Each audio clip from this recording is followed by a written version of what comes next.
Hi, welcome to Four Records. My name is Forrest. This week we speak with Mike Doherty of Sederra and Odd Robots. He also played in the Ataris for a little bit and Longfellow, which we get into briefly. Mike has some awesome picks for his four records, so let's get into it.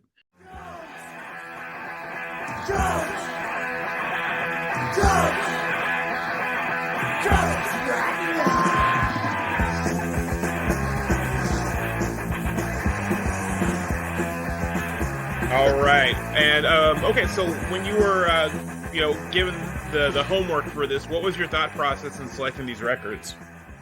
Um, yeah, it was tough for me because there's just so many records, there's so much music I was listening to as a kid and then growing up, and then obviously being a musician, being a guitar player, bass player, there's just so much music. What's that? Your guitar and bass. Yeah. So who have you? Okay, so I know we talked. You play in Odd Robot, and I know you've played in Sederra. You play in Sederra, and you said you played in Longfellow too, right? Yeah, Longfellow. We were on Kung Fu Records for a while. That was really fun. And so on was one of my favorite records growing up. I told my buddy we were recording today, and he goes, "Really? like, just like I'm listening." He's like, "I haven't listened to that record in forever, but I love that record." Oh, thanks. Yeah, it was fun. We had fun making it and we toured on it. It was great. Yeah, we did it with Warren Fitzgerald from the Vandals at a few studios. This place called Stall Number Two in I think it was at Hermosa Beach, and they did some Theologian Records stuff there and some other stuff. That was back in 1998. Yeah, it's about the time we got that record. Or we got a little after that, I think. I think in '99 is when we got it. But we listened to it Yeah. through like the beginning of college. It was one of those records we listened to a lot. Were you guitar or bass on that album? Guitar, mostly guitar. I only did bass on the first two Odd Robot records, Oh, and okay. played bass for the first few years of the band, and played on the first two records that we did, and toured and played shows with Odd Robot as a bass player, and then switched to guitar. And the bass player of that was on And So On in Longfellow is actually the guitar player and singer of Odd Robot. Oh, I didn't realize that. Yeah, Andy Burris. Oh, okay. Yeah, I didn't. This is before we can look everything up online, so we just Yeah. and we didn't get to go out to shows as much as we like to, so we didn't. I didn't realize that that's I didn't realize that that connection was there with Longfellow also. Yeah, with Odd Robot. And then Sederra was kind of a continuation of Longfellow. It was the same singer, Tom, of Yeah. Longfellow, Tom Schmidt. And then we had different members that were in Longfellow played in Sederra. Pretty much every member except for Andy, I'm in Odd Robot with, but everybody else. The original version of the band, we had Justin Ferreira, who was the last drummer of Longfellow. He played in Sederra, and we had Steve Zarang, who was a bass player in Longfellow, and he played guitar in Sederra. And then we had Tony Warner, who played in Longfellow. He played in Sederra. Pretty much everybody, but Andy. But yeah, Awesome, awesome. Yeah, I saw Sederra open for Homegrown, gosh, 2003 or 4, maybe earlier than that. that was probably Longfellow then. Probably that was probably Oh, then maybe it was later than that. yeah. If it was Sederra, we did Sederra from like 2005 to pretty much now. We just haven't played that much in the last few years. We did a punk rock bowling show this year, this past May. And then I played I played in a few bands here and there. I played in Papa Roach for about a year between 2002 and 2003. Played guitar in Papa Roach and toured with them. And the Ataris, I was playing in 2018 and 2019. I was touring with the Ataris and playing guitar with them. And yeah, Yeah, so you kind of hit a lot of bands in the last 20-ish years. yeah, How yeah. long has Odd Robot been a band for? We started in 2016, so yeah, like 9 years now. We put out three full-length records on Wiretap Records. It's Yeah. a small indie label. They've got a lot of bands on there. Yeah, I Uh, went to Wirefest last year. That's where I saw you guys. oh yeah, yeah. I don't know if they're gonna do that this year. He usually does it like once a year. Hopefully Mhm. they'll do something this year for it. Yeah, no, it was fun. I dragged my son. I'm like, you're going, and then he ended up having fun. He was like, I don't want to go. I'm gonna sit home. Yeah, it was fun. It's always a fun show. Yeah, I was at the Hangar 24 out there in Irvine. Yeah, it was a good time. It was a good time. But all right, so your first record was Ozzy's "Bark at the Moon." Yeah. Yeah, I loved that record when I was a kid. I mean, yeah, I was like 9 years old, I think, when that came out. And yeah, I got that with, I think, like money I had from Christmas or birthday or something, because I didn't have a job back then, but Yeah, but I had some money from chores or one of those things. And my mom was really cool. She let me buy those records. I had that record. I loved that record. And the Bark at the Moon video was on MTV all the time at that point. that's Uh, like peak Ozzy too, though. yeah, that was huge. He was, a superstar by that point. I mean, Black Sabbath had been huge, and then his solo record, he already did Crazy Train was already out and huge, and the Randy Rhoads thing, and then that record, Randy Rhoads had already passed away from a Yeah, plane accident, um but yeah, that record was, loved that record and loved Ozzy, and really was into metal when I was a kid. And I had that record. My other alternate choice, my honorable mention, was Motley Crue, Shout at the Devil, because that came out around the same time too. And I had that cassette. My mom was cool, and she let me listen to that stuff and buy oh, those cassette tapes. At that yeah, point is what it all was. And those all those kooky metal bands from the '80s. yeah, and I had that. I had Motley Crue, Shout at the Devil, and I also had Iron Maiden, uh Number of the Beast, which came out all in like 83, like 82, Oh, 83. okay. So yeah, I was listening to that as a 9, 10-year-old kid. I love that stuff. And it was just your mom was cool. Just MTV was on, and your mom was just like, "Yeah, let him get it." Yeah, yeah. It's like, Awesome. yeah, you can listen to whatever you want. So Did you go to like a Sam Goody and get it? Do you remember where you bought it? Where uh you got them at? Tower Records, I remember, Nice. I which miss- I guess are all gone, but I think there's one or two in Japan and one in Ireland, apparently. Oh, really? I didn't know there was one in Ireland. I get the Japan Yeah. one. Yeah. But yeah, I'm mostly a hits Sabbath and Ozzy person. My mom was into Sabbath when she was a kid. Like when she wanted to piss her mom off, she would play the first Black Sabbath album, just crank it Yeah. and just piss her off. That's a good one to do that. I mean, that's a great album. That first Black Sabbath is amazing. I mean, Yeah. it's just, it still holds up. Those riffs. I mean, they basically started like the modern heavy metal. Like, it's Yeah, and crazy. this album didn't feel much like a metal album compared to like I mean it is. It's got the some of the tropes, but like So Tired was a weird second single for this for off this album. Yeah, it's like a ballad. They had that. I guess they kind of started the power ballad thing too. They had the, like, it was like a ballad, and it was like Yeah. they had the guitar solos on there. And Bark at the Moon has got that very metal, heavy guitar riff and stuff. But yeah, they have some slow ones on there, and yeah, that's So Tired is like kind of like a ballad. Yeah, like weird, but Yeah, no, I enjoyed this album. I was surprised that I was surprised that it wasn't just balls to the wall the whole time, like yeah, like Sabbath or other, that you hear all Crazy Train and all the hits, yeah, and you think it's going to be all like that, but no, and then but you also forget that he has like No More Tears. No More Tears and like Mama I'm Coming Home Yeah, and stuff like that. So but you think you'd have done those later than like 83 or when this came out. yeah, yeah. He had them on there, but yeah, that was a great video too for Bark at the Moon. It was really cool. He was like kind of in like a Wolfman costume or something. Yeah. Yeah. Did so when you started playing guitar, did these metal albums get you into playing guitar? Oh yeah, for sure. Loved metal. I mean, my guitar influences like definitely were metal. Randy Rhoads was a big influence, and like Jakey Lee was another, guitar player for Ozzy, and Zach Wild, and those people, and Kirk Hammett from Metallica. And then I also love Jimi Hendrix though too. I was really big into Jimi Hendrix and Kirk Hammett from Metallica. Um, and yeah, just a lot of the metal playing, and then and punk rock too, for sure. Does this record hit you any differently today than it did when you were a kid?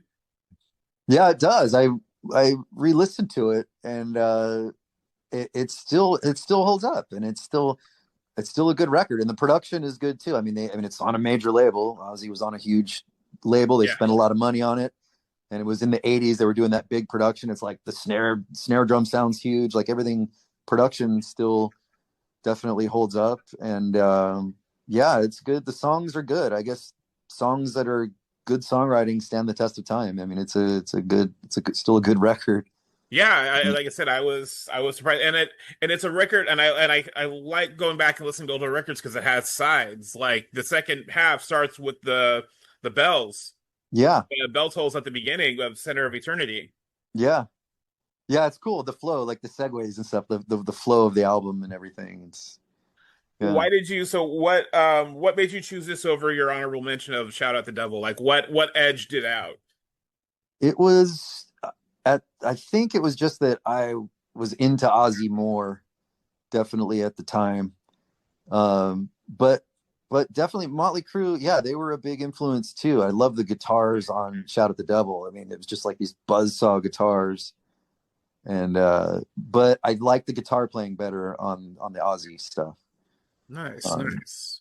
Yeah, it was fun. Like I said, even the slower ones were really good. I mean, yeah, like I said, you always kind of associate them with dark and not even necessarily. I mean, just dark, not in satanic music sometimes in some cases, but like he had like some really good ballads. yeah, he got lumped into there and stuff. But even on that, there's that rock and roll rebel song where he says the lyrics literally are, I'm just a rock and roll. Some say I worship the devil, but I'm just a rock and roll rebel. Like, Yeah, and he always wore a cross a lot of yeah, times. If you see him, it was funny. But yeah, the '80s there was that whole thing where the parents were thinking, oh, there's all these satanic bands, and Motley Crue had a pentagram on their cover of their album, and the Shout at the Devil video had the pentagram on the kick drum, and yeah. it flew out, and there was that whole thing going on. But yeah, lyrically, it was yeah. I mean, he has cool themes on there, kind of weird stuff sometimes, but yeah, he was a great singer though. Ozzy, man, legend, just great. Yeah, yeah, rest in peace. That was, Yeah, I mean, reinvented himself multiple times he too, did. and just kind of, and I don't think it was ever on purpose. It just kind of stumbled into it. Yeah, and just immensely talented. Yeah, just Yeah. amazing. All right. So your teen one was Bad Religion Suffer. Yeah. Oh yeah. Oh, God, such a goddamn good album. Yeah. I mean, that was a game changer for everyone. That was just like, I mean, there was because that's like a melodic punk record, but it's not pop punk. It's not like the Descendants or the Ramones, but it's melodic, but not poppy. If I want to get kind of technical, I mean, Yeah. pop is in popular music, but not pop punk like Descendants or Ramones or something like that at that era of it.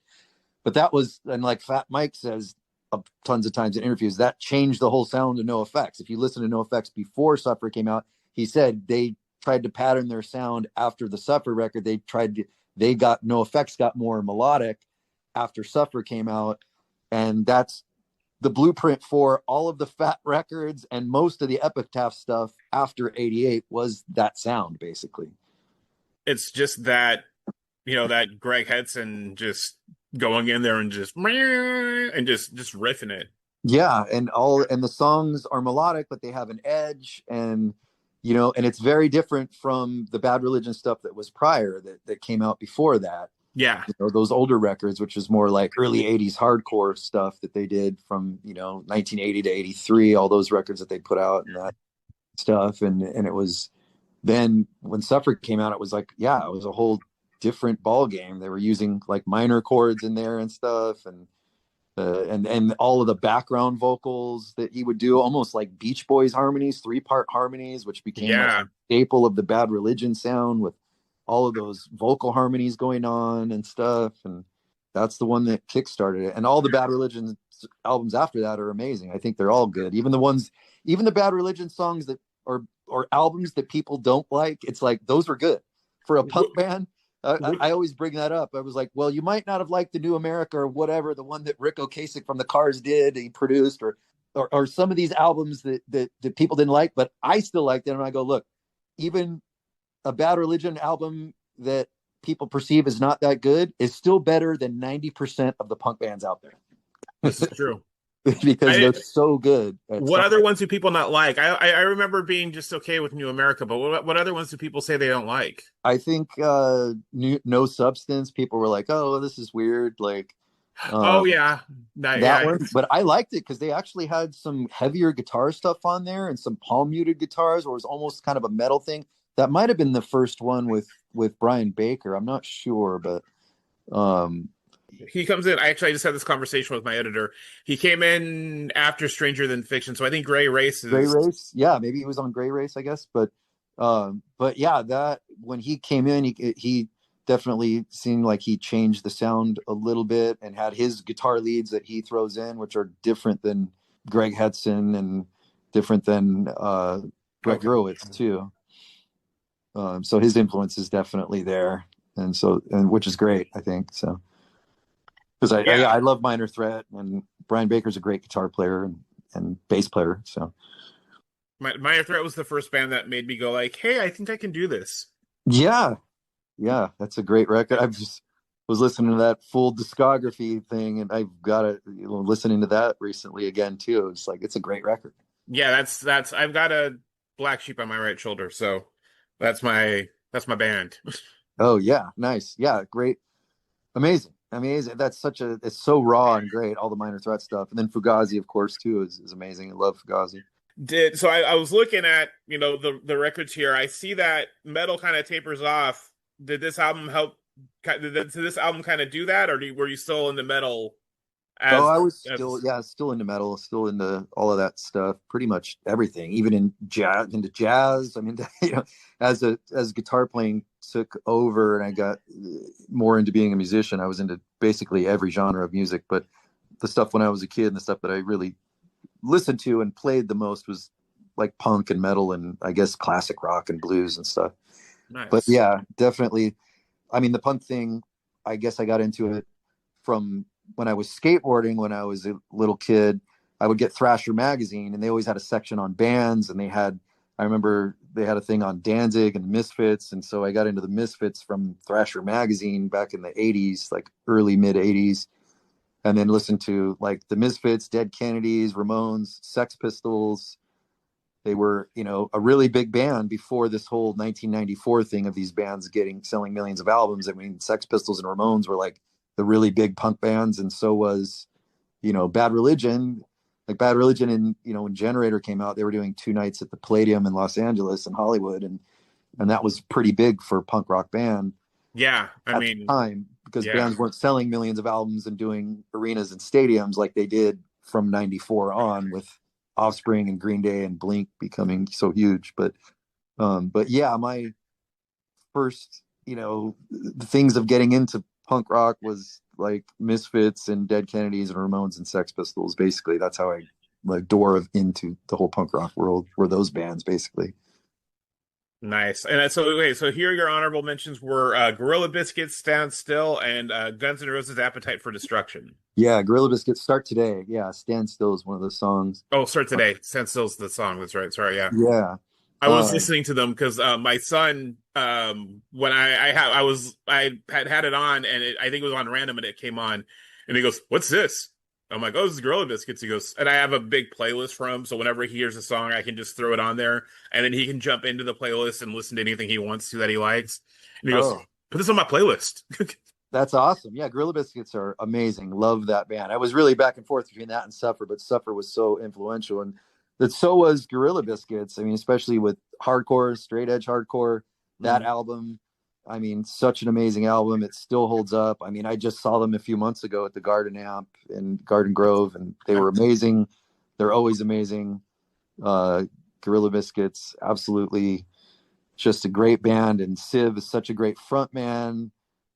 Still a great singer and a great front man. He's just so great on stage, and that was such a great album. Yeah, they had one record before that. They play that stuff live too, but Start Today was a blueprint. A lot of bands took that sound when they broke up, and Gorilla Biscuits wasn't playing for years. It was 10, 15 years or something they didn't play, and Yeah. Walter was doing other things like Quicksand and rival schools and different bands, and and they there was a band, 4 Year Strong kind of took that sound and went to the bank, and so Okay. did A Day to Remember, and they all name check Gorilla Biscuits, and they give them proper credit, which is great because it was like, oh wow, this band sounds like Gorilla Biscuits. Yeah, they do, and they then at least they admit it.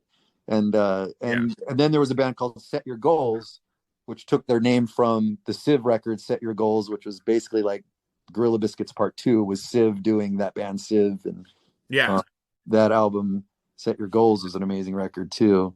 Um, I randomly remember when Civ was the thing. I've never been like 12, like 11 or 12, but like 7-Eleven was doing something with bands, and that was one of the bands they did a thing for. Like it was, I don't know what the promotion was, yeah, but that was one of the bands. I don't know if it was like a like Doritos or if it was actually like 7-Eleven, but I remember seeing that and being like, not knowing Gorilla Biscuits for another couple years, and not even, and even then, not even know that would have been, not even be able to put that together because yeah, you're in that learning that sponge phase, but you still don't know like how this connects over here yet.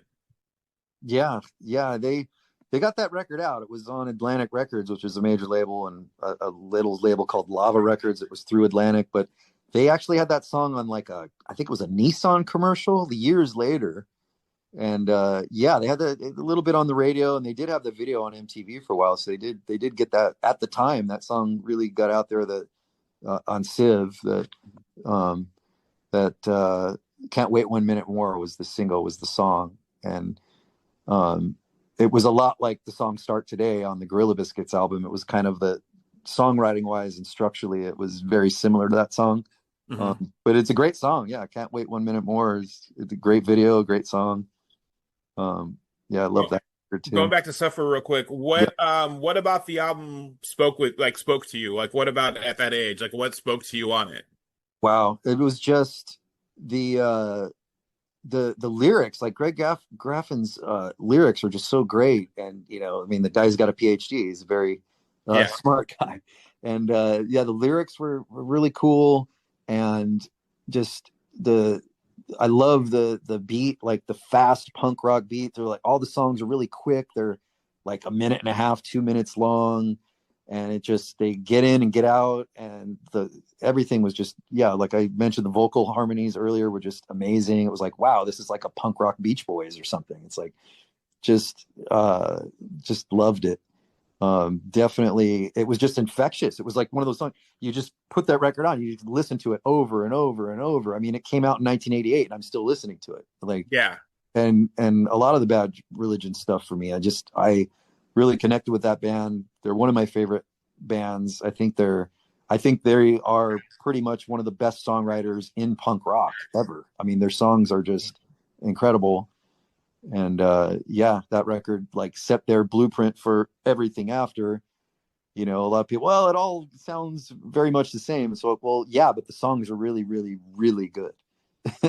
Yeah, I mean the Like, layers that they put on, and then you can just write them off as simple punk songs, but there's so many, like you were saying, there's the Beach Boys vocal harmonies. There's not even going off of the lyrics that, you know, yeah, you probably have to listen to the song 2 or 3 times to kind of like yeah, it's like, wait, process what's he talking everything. about? What's that? You got to break out the thesaurus and the dictionary. What is Yeah. that word? Like, he's and he's continued that with Bad Religion. Yeah, it's great lyrics always, and everything from whatever subject, political commentary, whatever it is. They great lyrics and just a great band all around. Just, I Yeah. mean, forget the punk rock thing. Just as a band, I mean, they do have songs that are slower too, like Two Babies in the Dark off Generator. That's basically a ballad. I mean, they do Yeah. have songs that aren't just fast the whole way through, but they're known for that fast punk rock stuff, which they do amazingly well. And they have great songs, that do that. But they do have some mid-tempo songs and some slower stuff too, and those songs are great as well.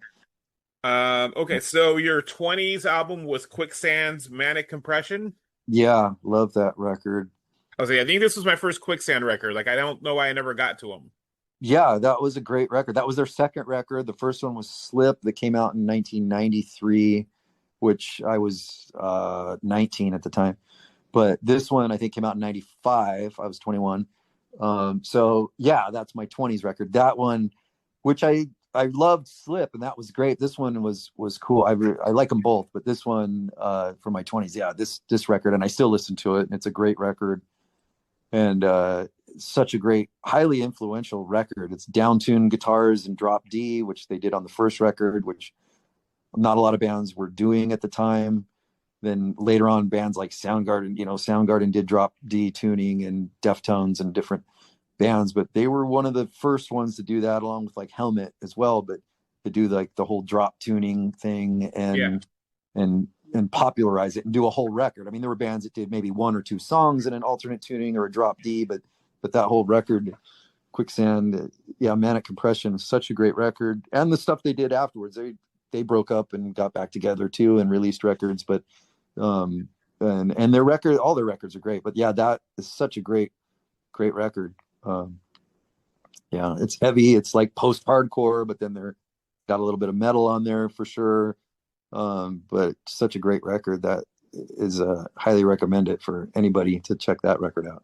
Were you playing in bands at this point when this came out? Oh yeah, yeah. I started playing bands when I was about 12 or 13. Oh, okay.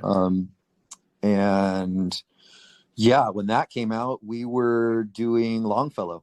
Oh, okay. And we had started Longfellow in '94. Yeah, we were playing club. We would play like Coos Cafe. And at that point, '95, I think we were playing the Showcase Theater at that point. And Chain Reaction wasn't around. I think they were called Public Storage in like '97 or '96. But in '95, I believe this record came out in '95, maybe '94, Mm-hmm. 95, something like that. Yeah, we did. And yeah, definitely Quicksand was an influence on Longfellow, and and so was Bad Religion and metal. I mean, we had a lot of influences on Longfellow. We kind of threw it in a blender for that band. We had some stuff that was kind of all over the place at the time, but we definitely fit with the punk rock world. I was gonna say I felt like I understood Longfellow a little bit more after listening to Quicksand. Yeah, that was a big influence on us. That and a band called Stanford Prison Experiment that is from LA, that they were an influence on us. And then so was the Vandals and Bad Religion and Pennywise and this Yeah. whole Fat and Epitaph thing, and Revelation Records too. Revelation Records was a big influence on us. That was not a lot of West Coast bands. They were more East Coast people were influenced by Revelation Records because they had a lot of East Coast bands, but they did move out here to Huntington Beach. I guess Jordan started the label in Connecticut and then moved it out here to Huntington Beach. But yeah, I love everything on Revelation Records, which is where Quicksand started, and Gorilla Biscuits on Revelation too. Definitely, Revelation Records has a great catalog of music, and they continue to put out great music. So It's awesome. Yeah. Very. You can hear the Fugazi influence on Quicksand, and yeah, yeah, oh, big time, yeah, yeah, yeah. I was like, oh, this is just. It's a little faster than Fugazi, though. yeah, yeah. I'm sure Walter. Like that much. Like it was interesting. Yeah, I'm sure Walter was influenced by Fugazi and Minor Threat, especially being in Gorilla Biscuits and Yeah. Quicksand and the whole straight edge hardcore scene that in New York that he was a part of. And Did you? Did you? Oh, God, I'm sorry, I'm going to cut you off. I was going to say, and Walter's the singer, singer and guitar player and songwriter of Quicksand, but also guitar player of Gorilla Biscuits and songwriter with Gorilla Biscuits, and he wrote songs with Civ on that record as well, Mhm. on Set Your Goals. Yeah. Oh, go ahead. I was gonna say, did you get to play with any of these bands in either of the bands you played? No, Longfellow or Sederra or anybody? Let's see. Yeah, with Longfellow, we did Warped Tour '98, and Civ was on that, and Bad Religion was on that tour, and the Deftones were on that tour. Rancid was on that tour. Yeah, that was a fun time. And then yeah, I mean, we played with the Vandals. I didn't mention them in any of these records, but they were a big influence. But Yeah. yeah, we never played with Quicksand, but we did. Longfellow played for the John Bunch Memorial Concert. Walter was there from Quicksand and Gorilla Biscuits, and he did some songs for that show. It was a big show with a lot of different bands and stuff. And Longfellow did a reunion there. The first time we had ever played, we stopped playing in 2002. And then 2016 was the John Bunch Memorial Concert for John Bunch, who was the singer of Sensefield and Further Seems Forever. We played in 2016, and actually Longfellow did a set and Sederra did a set at that Oh, nice. show. And yeah, a lot of bands played. Samiam played, Gameface played, the Bronx played, Aquabats played, Death by Stereo, some other Revolution This is records. in 20, the show's in 2016. That was in 2016. Yeah, No, I had babies. I couldn't get to anything. yeah, that was in 2016 at the Yost Theater in Santa Ana. And it was down the street from me. Shit. Yeah, yeah, it was a good, it was a great show, and great to memory of John Bunch. So he was a Yeah. great singer, amazing singer. If anybody out there to check out Sensefield, the band Sensefield, and also the Further Seems Forever, Further Seems Forever record that he did. I think he did one record and some other stuff with them. Just amazing, amazing singer. Which dude was he? Which singer was he? Because I know they had a few singers go through. Yeah, they had a guy named Jason Gleason, I think, and then they had Chris Carrabba, I think. Yeah. He sang, and then John Bunch sang. I think he was maybe the third singer that sang, and then I think, I don't know if another guy went back. I think maybe Jason Gleason went back or Chris Carrabba went back to him, something. Yeah. But his record was great, and he did some acoustic stuff with them, and he just sounded phenomenal on those records. I'll have to go back and give a listen. Yeah, yeah, definitely check Well, out. all those Further Seems Forever records are pretty solid as it is, even without Chris Yeah, Carrabba being the going to do Dashboard. I mean, those records are all solid records. yeah, oh yeah. Further Seems Forever had great songs. They were a really good band. I think they still play from time to time, I guess. But yeah, great band. Really. Yeah. Your most recent record was the Samiam Stowaway. Yeah, that's a great record. That was they just put it out a couple years ago, 2023, I guess. Yeah. Um, I mean, yeah, I mean the new Deftones is really good too. That's brand new. I like that. But yeah, this is one that came out in the last few years that I thought was a really good record. I like their whole catalog. I think Sam I Am is an amazing band. I think they're one of the most underrated bands out there. And as was Jawbreaker, but they finally got their due after they broke up for 20 years and they got back together, and then everybody loves them. but And now we're at this point where we want a Jets to Brazil reunion. yeah, exactly. I'd love that. I'd love Jets to Brazil. Yeah. They had great records, and hopefully he'll do that. Hopefully Blake will do that at some Yeah, point. I hope so. But Sam I Am was like, maybe if they broke up for 20 years, they would get their rewards. But like, people still love the band, and they do play all over the world, and they played clubs and stuff. But Yeah. Jawbreaker got back together, and they're headlining festivals and doing, drawing thousands and thousands of people, where, before Jawbreaker, when they were together the first time, because I remember that I was there, they weren't drawing that many people. They didn't sell that many records. They got dropped from their label and they broke up, but they were a great band. Love Jawbreaker, but Sam I Am to me was, the same level. I mean, they were great, and they still are. And yeah, all their records are good, but this record Stowaway that they put out in 2023, it was just classic Sam I Am, just great songs and cool hooks and cool guitar playing, and the drums are great, and his voice, the singer, great voice. I just love his voice. Jason, I think his name is. Great singer. Such a great band. Underrated, I think. Like truly underrated, even though they do play all over the world, and they do have their share of festivals in Europe and stuff, and they'll play some clubs and people come out to see them. But I just think that they should be a lot bigger band than they are. Yeah. And yeah, I mean, they did the whole major label thing too in the 90s, and had a little push for a bit in that whole world, but went back to the indie labels and stuff. And but yeah, just such a great band, and that's a great record for anybody to check out if they want to check out Sam I Am, Stowaway, and their whole catalog is just phenomenal. But that record is really good. Yeah, despite being like the newest record for them, I feel like you can jump into that record and not miss a beat with some of the older stuff. Yeah, yeah, it's kind of almost a throwback to some of their stuff from the 90s. I know they they got a little more kind of indie rock sounding for a bit on some records, but this one is kind of more 90s sounding Samiam to me. Yeah. And Did you when this album came out, did you listen to it differently than an older Sam I Am record, or did you kind of hold it to the same standard? Because like, we a lot of bands when they get back together and they do those other records, they not all of them are always great. yeah, sometimes bands get experimental, which I don't mind.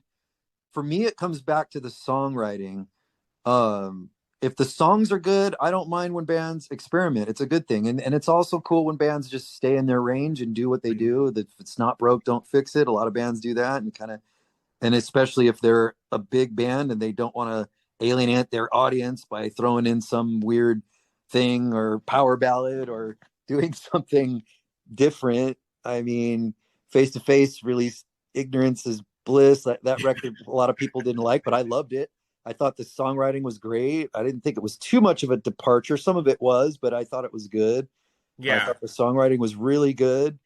And but yeah, some bands experiment. For me, back to the songwriting.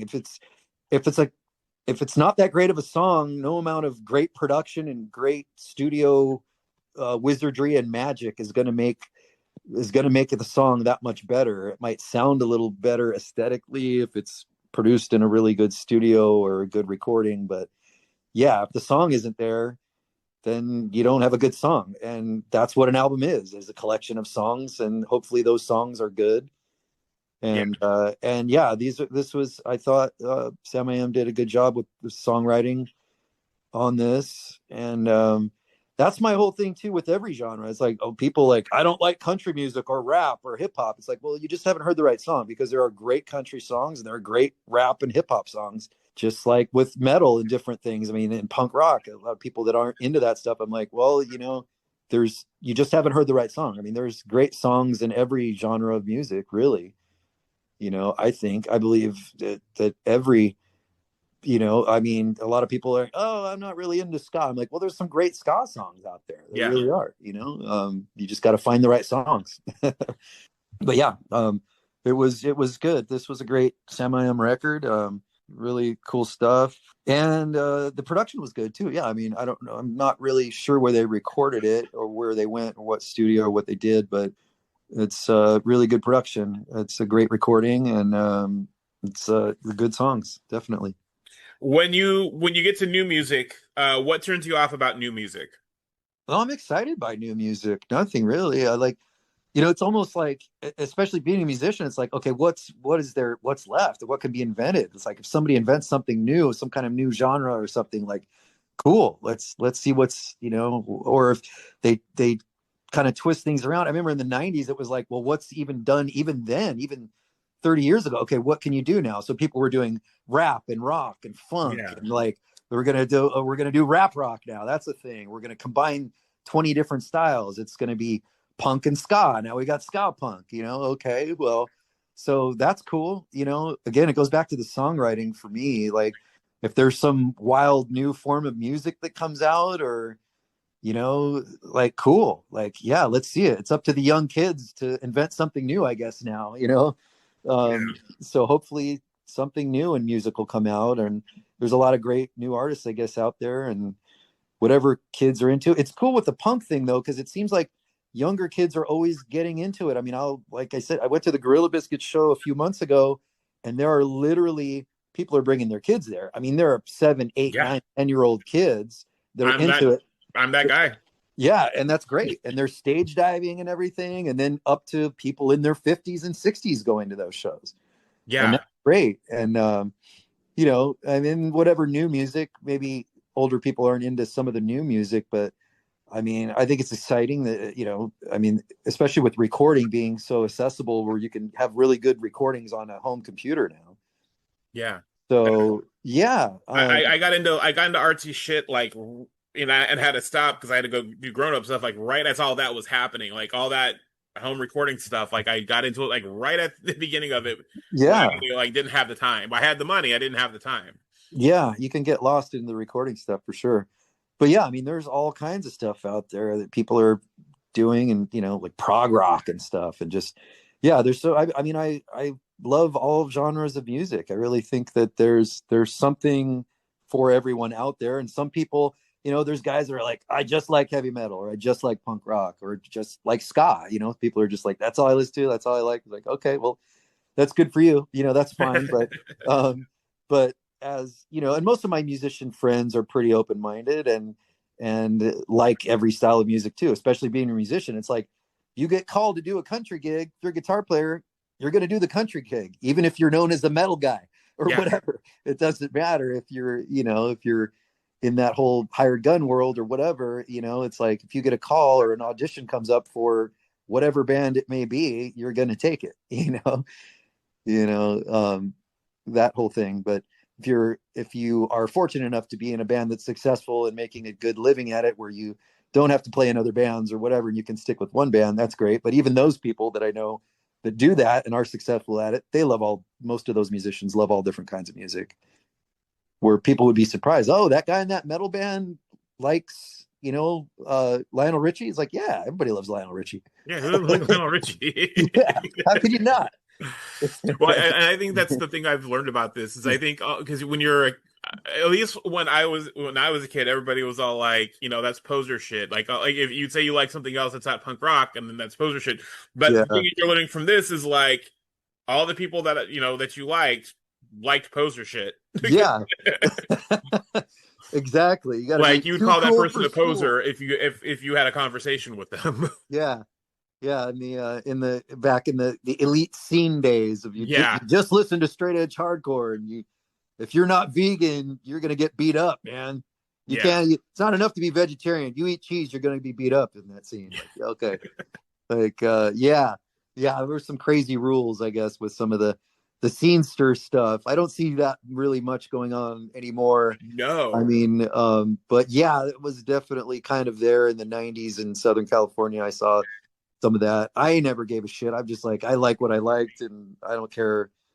People, oh, the guilty pleasure thing. It's like, well, yeah, you know what? I love Rush. And a lot of people are like that's a guilty pleasure. People's like, hey, man, Rush is a great band. A lot of people don't like Geddy Lee's voice, but I dig it. I like Rush. It's like Coheed and Cambria were like the punk rock Rush. A lot of people are like, I don't like that guy's voice. Like, hey, it's cool. They're like the punk rock, prog rock Rush band of they're doing Warped Tour, but they're bringing in that Rush influence. Yeah, no, that tracks. That makes sense. Yeah, but yeah, I totally know what you're saying. Like, oh yeah, you can't like this. I thought you were a punk rocker and you only like punk rock. Yeah. What, you like the Cars? And I'm like, who doesn't like the Cars? Yeah. Rick Ocasek produced, the Bad New Brains America, Bad Religion. and Bad Brains. Yeah.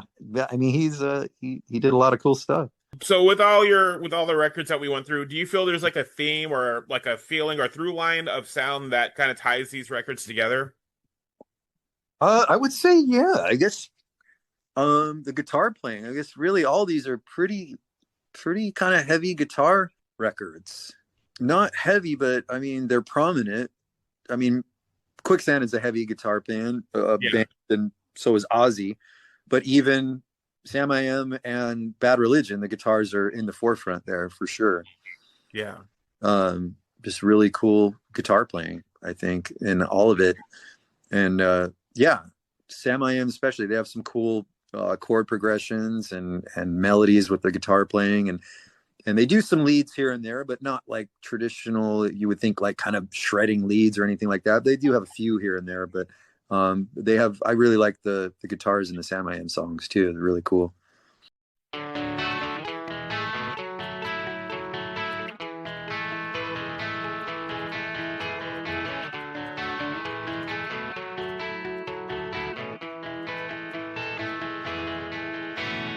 Thank you for listening to Four Records. Please check us out on Instagram at Four Records Podcast or email us at fourrecordspodcast@gmail.com. And as always, please keep up with your favorite bands at dyingscene.com.